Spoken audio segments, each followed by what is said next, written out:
If you're caring for elderly parents and feeling a lot of guilt because of the things you can and can't do because of how you're thinking and feeling, this video is for you.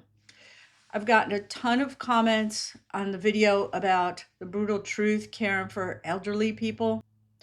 If you're caring for elderly parents and feeling guilty because of what you can and cannot do, what you're thinking, feeling, let's talk about it. We need to. I hear you all, and I understand what you are going through. I have loved ones going through this right now. Let me read you a comment that a nurse wrote. This is from Nancy. As an RN for over 40 years, I watched the caregiver collapse when the parent died. The stress and 24/7 care destroyed their health. Some even died. It is usually the female who gives up her career, marriage, life, ends up with the total responsibility for the parent or grandparent. It's wrong. Okay, let me say, there are definitely men out there caring for the elderly parents. And even if their care is contributing coins to help with the situation, this applies to you too. This applies to everybody out there giving care. This nurse of over 40 years experience is speaking the exact truth. And she knows from the other video that that was also speaking the truth. I'm reading the comments and I literally see people in there saying, I can't do this anymore. I wish I would pass on. I can't cope. If you're the caretaker, you are dealing with so many things. One, this isn't a situation where you're caring for somebody where there's some potential light at the end of the tunnel. They may get better. Even if you're caring for somebody going through the thick of chemo, there's a hope and a light that at the end of that tunnel, they're going to get better and you're going to see them improve. If they've had a horrible surgery and you're caring for them, it can be really rough, but there's hope. There's hope that there's going to get better and there is a light. When you're caring for the elderly parents, there is no hope of getting better. It's a steady decline. That's the truth. And the truth is, of course, it's going to end in death. So, what you're partly dealing with, on top of everything else, is what they call anticipatory grief. You're grieving the loss of the parent you knew growing up as a child. You're grieving the loss for weeks, months, years, as it's just a steady decline. This messes with your whole spirit, psyche, well-being. It takes a toll. You're pouring everything you have into somebody who has zero chance of getting better.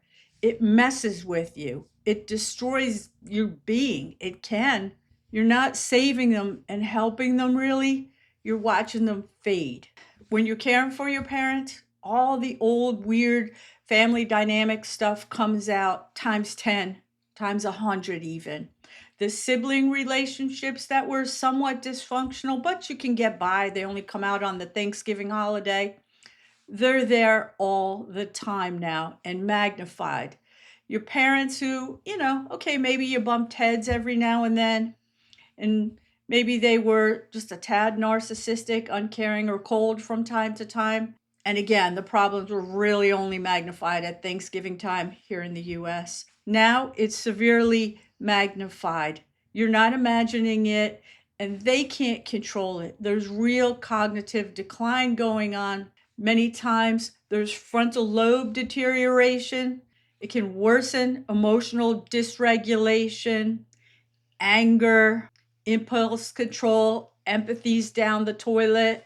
You're dealing with an emotional war zone. You're not imagining it. They can't control it. In psych terms, I think it's called personality intensification. If they were a jerk, they're a jerk time 1,000 now. That filter to even try to be societally acceptable and tone it down, it's gone, and you're on the receiving end of it. And now, yeah, no joke, it's abuse. You're taking this day in and day out. I've seen this firsthand. It reminds me a little bit about the dogs. They seem to know sometimes the energy that somebody has, and they know who they can go to get their treats and who's going to fall for their sad eyes and everything. They know it's primal. When people get older and they get in this kind of state, they still also feel that energy. You may notice there's certain people they're not going to pull the BS with. They're not going to treat them that bad because they can just sense the energy and can't get over on this one. It's primal.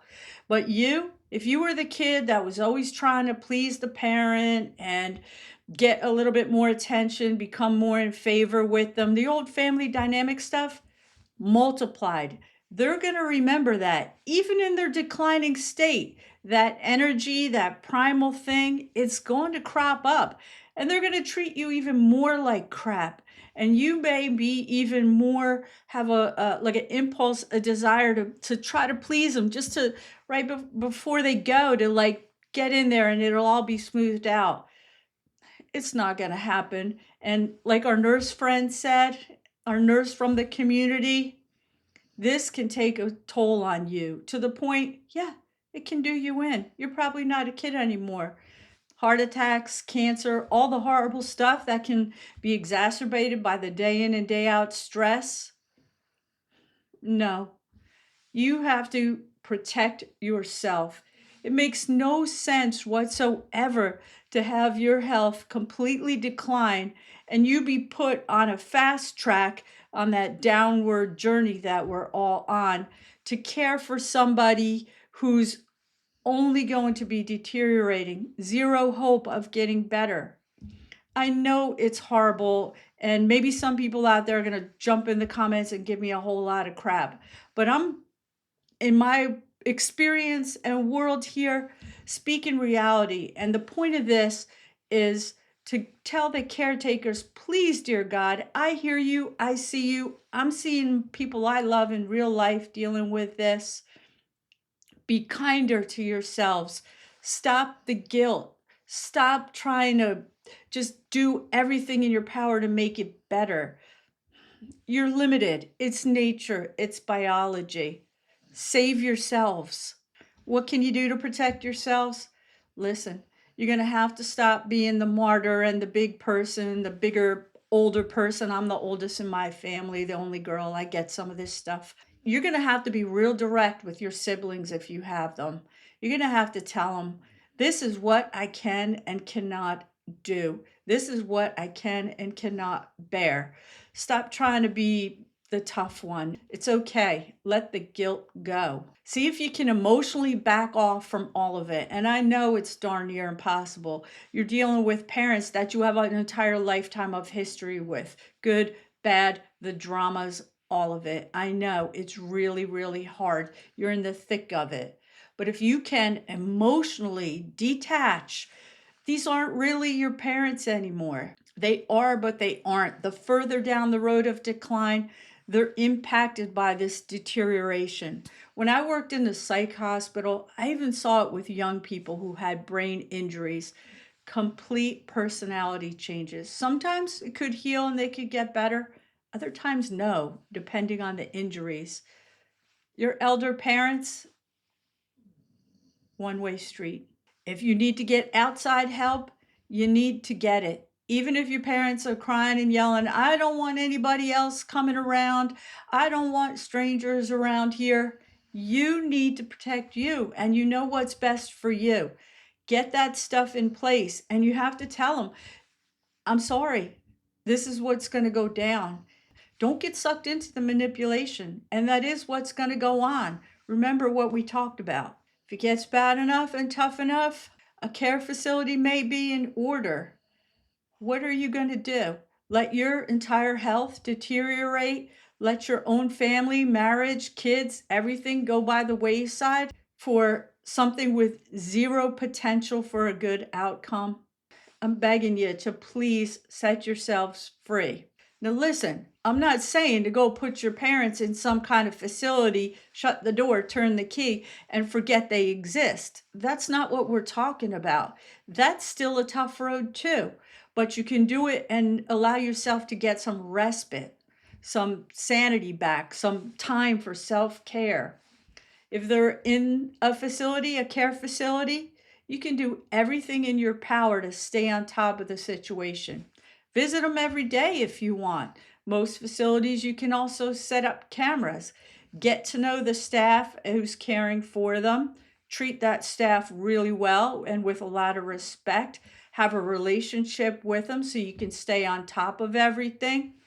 Go take your parent out for some day trips and things like this. Nobody is saying to forget about them and drop them off at the dog pound or something. That's not what we're talking about. You can still be loving, compassionate people and protect yourself at the same time. So I want you guys to please stop having the guilt, back off from the situation emotionally if you can, and think about it from a perspective of what would you tell your very best friend who was in the situation that you're in now, and you're watching their health, their mental and physical health decline and deteriorate. What kind of support and advice would you give them? I have a good idea what it is. See if you can't be that best friend to yourself. To all of you out there struggling with all of this, I'm sending you a lot of love and a big hug. I wish I had some kind of magic wand to do more. But please set yourselves free of the guilt. Give yourself the love and credit that you deserve for doing the very best you can. And you know what else? Realize that you can love your parents, care for them, want the best. And because you're a human, you can also at the same time be wishing that this whole process would maybe speed up. And don't think of yourself as evil or mean or horrible or any of that. You're a normal human being, and that's a perfectly normal thought process. Us human beings are able to think about the opposite ends of the spectrum in full at the same time. I assure you, you're a normal, healthy, caring, loving human being. All right, guys, carry on. All the best to all of you. Thank you.